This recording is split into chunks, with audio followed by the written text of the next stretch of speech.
Oui, c'est un frein direct, évident au recrutement pour les entreprises, c'est un frein également au développement, de fait. Pourquoi? Imaginons plusieurs situations. Pour avoir de la croissance, on a besoin d'embaucher. Aujourd'hui, ça va être une personne, par exemple, on a une croissance qui est démographique forte en Corse, une personne qui va venir d'une autre région, par exemple. Elle a besoin d'arriver, de s'installer, de trouver un logement. Aujourd'hui, on constate de plus en plus qu'il y a du logement saisonnier, du logement estival, de location estivale qui se fait. Cette personne, elle va arriver pour louer une maison, on va lui dire oui, mais il faut la libérer à partir de juin, parce qu'on va avoir de la location estivale. Tout ça, ça fait une raréfication des logements. Et sans un logement adapté qui correspond à la personne, on ne peut pas avoir d'épanouissement. Ça va être aussi le cas d'un jeune qui va vouloir se loger dans une région touristique où nécessairement le prix du logement va monter. Et ça va être aussi le cas, qui est très tendu, pour les chaînes d'entreprise qui ont une activité estivale. Prenons l'exemple d'un restaurant qui va travailler l'été, qui a besoin ponctuellement, pendant 6 mois, de 80 logements pour loger ses saisonniers en une seule fois.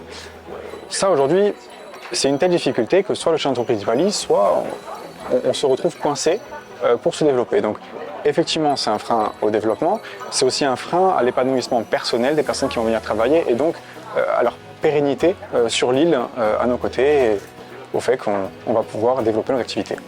Alors effectivement, le MEDEF travaille depuis plusieurs mois avec l'ensemble des partenaires sociaux sur un livrable sur le logement des actifs.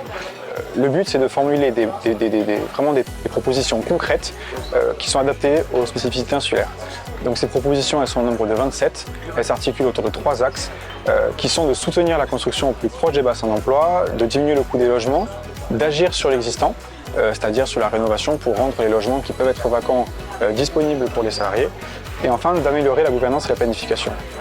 C'est un livrable qui va sortir prochainement, qui sera diffusé à l'ensemble des pouvoirs publics, dans le but vraiment de créer une dynamique et de mettre en avant une approche qui va être globale, qui est de la construction, de la régulation, de la mobilité de l'existant et de la gouvernance.